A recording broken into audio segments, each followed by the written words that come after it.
Hello friends, good evening. কেমন আছো তোমরা সবাই? আজকে আমি সন্ধ্যা থেকে আবার ভিডিওটা শুরু করেছি। আর আজকে আরেকটা নতুন ভিডিওতে আমি তোমাদেরকে ওয়েলকাম করছি।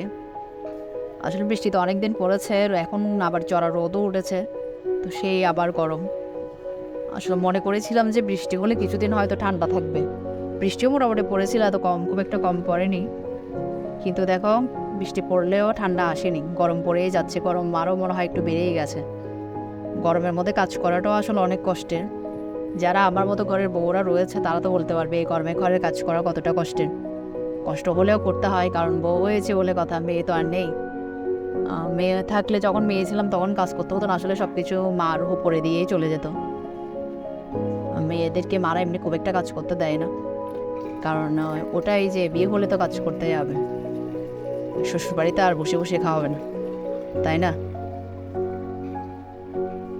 এখন সন্ধ্যা থেকে আমি ভিডিওটা শুরু করেছি, আসলে দিনে শুরু করতে পারিনি, কারণ আজকে আমার বাসায় গেস্ট এসছে, অনেক গেস্ট এসছে, কাজ করতে হয়েছে প্রচুর। তো ভিডিও করার আর টাইম পাইনি, তাই সন্ধ্যা থেকে ভাবলাম যে তোমাদের সাথে সন্ধ্যায় কী করছি এটা একটু শেয়ার করি। ফিল্টারে জল ছিল না, একটু জল দিয়ে নিচ্ছি।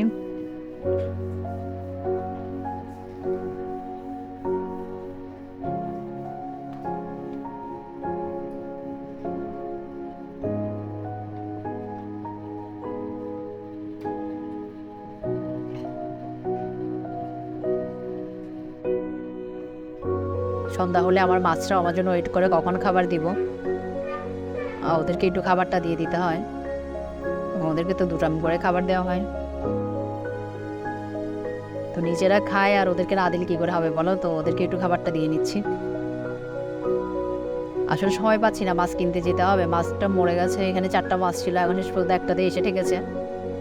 একটু জামালখানের দিকে যেতে হবে, মাছ আনতে হবে, দেখি কোন দিন সময় পাই। আসলে সকালবেলা চাইলে আমি নিয়ে আসতে পারি, আমি যাই প্রতিদিনে ওখানে, কিন্তু এত বেশি গরমের জন্য আর মাছের দোকানে যাব, মাছ কিনবো, এটা আর কেনা হয় না। একদিন সন্ধ্যার দিকে যেতে হবে, দেখি কোন দিন যেতে পারি। যেদিন যাবো তোমাদেরকে তো অবশ্যই দেখাবো।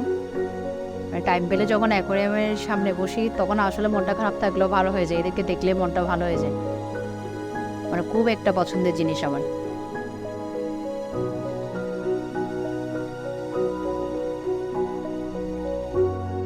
কিন্তু এই অ্যাকোয়ারিয়ামটাতে একটু সমস্যা হয়েছে, অনেকগুলো গাছ লাগানো হয়েছে, গাছগুলো কেন যেন মরে গেল, পুরো অ্যাকোয়ারিয়ামটাই আমার খালি হয়ে গেল।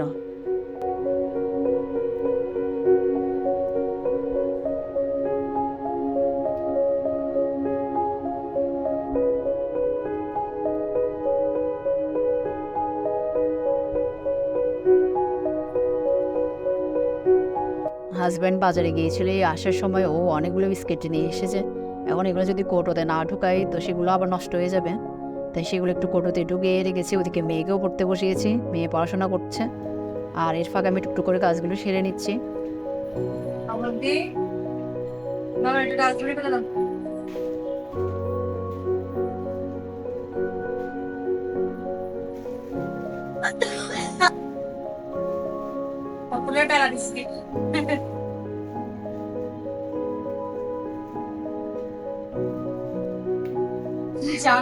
যেটা খুবই প্রয়োজনীয়। পপুলার বেলা বিস্কিট পপুলার বেলা চা দিয়ে খেতে এগুলো অনেক টেস্টি।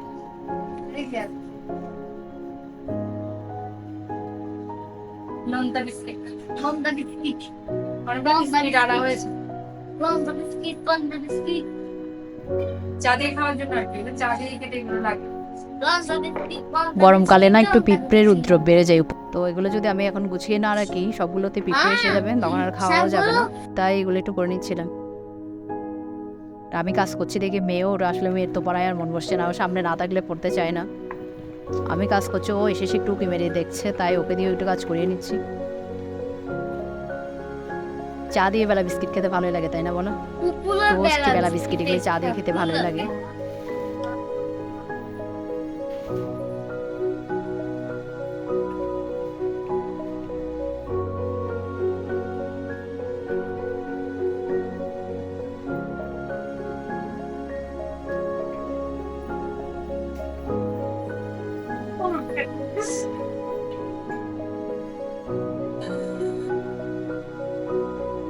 পড়া শেষ হয়েছে না? বইটা একটু গোছাতে পারো নাই? কি অবস্থা দেখো তো, সব এলোমেলো।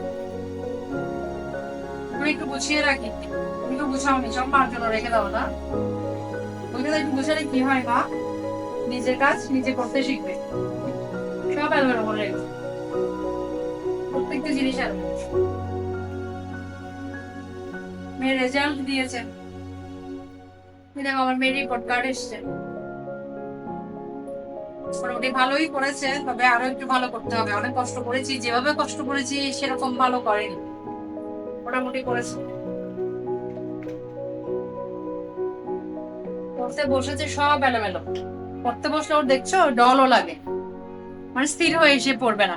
না মা, ডল লাগে পড়ার সময়? লাগে তো। পড়ার টেবিলে দেখো কত ডল, এই যে চাবি রিং করেছে, দেখো ডল, সব জায়গায় ডল, সব জায়গায় ওর ডল লাগবে। পরীক্ষার খাতাগুলো একটু দেখছিলাম, দেখো মোটামুটি ভালোই করেছে।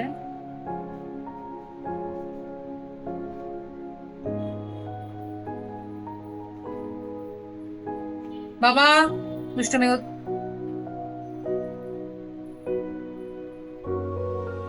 লো,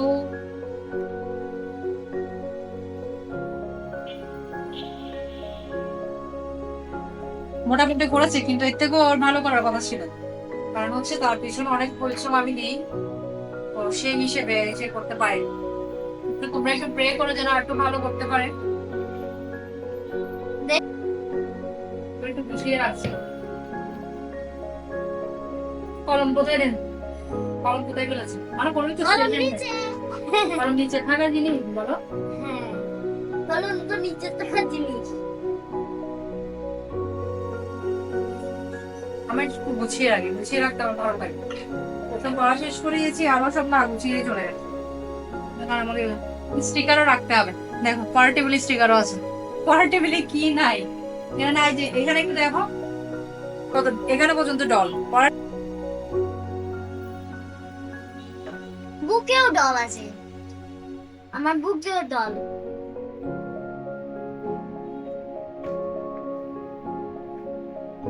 আমার কাজে গুছিয়ে আসে না। পড়তে বসেছে, এখানে টেবিল এখানেও একটা রয়েছে, দেখতে পাচ্ছ? পড়ার টেবিল এখানেও একটা। ও বসেছিল কিন্তু ওই টেবিলে, কিন্তু মাঝে মাঝে সে আবার এখানেও ট্রান্সফার হয়ে আসে। এখন এটাও কিছু হবে, বিশেষ করে সব এলোমেলো করে রেখেছে। এখন একটু বসবো, তুই হলো গুছাও।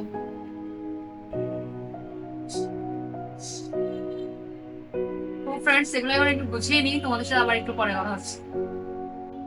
দেখো আমার ড্রেসিং টেবিলের অবস্থা কি আছে ওখানে, দেখতে পাচ্ছ?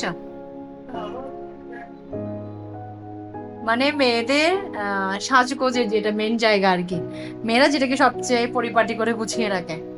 যদিও বা আমি সাজগোজ করি না, তারপরেও এটা তো একটু সাজিয়ে গুছিয়ে রাখা উচিত, তাই না বলো? কিন্তু আমারটার অবস্থা দেখ, কিছু নাই এখানে। আসলে এখানে কিছু রাখা যায় না। ওই যে আমাদের যে দুটো রয়েছে বাচ্চা, মানে ওদের জন্য এখানে কিছু রাখতে পারবে না, এরা নষ্ট করে ফেলবে, মন থেকে নিয়ে ভেঙে ফেলবে, ছুঁড়ে ফেলে দেবে এইগুলি। ও তো এখানে কি রাখে দেখো, দেখতে পাচ্ছ?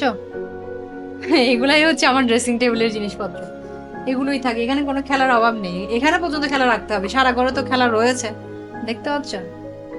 তো ফ্রেন্ড, সন্ধ্যায় যে কাজগুলো করেছি ওগুলোই তোমাদের সাথে একটু শেয়ার করেছি। আর ভিডিওটা আমি আজকে এখানেই শেষ করছি, পরের ভিডিওতে আবার দেখা হবে। ততক্ষণ সবাই ভালো থেকো। যদি ভিডিও ভালো লাগে তো লাইক কমেন্ট শেয়ার করো, আর আমার চ্যানেলটাকে সাবস্ক্রাইব করে আমার পাশে থেকো। সবাই ভালো থেকো, সুস্থ থেকো, টাটা।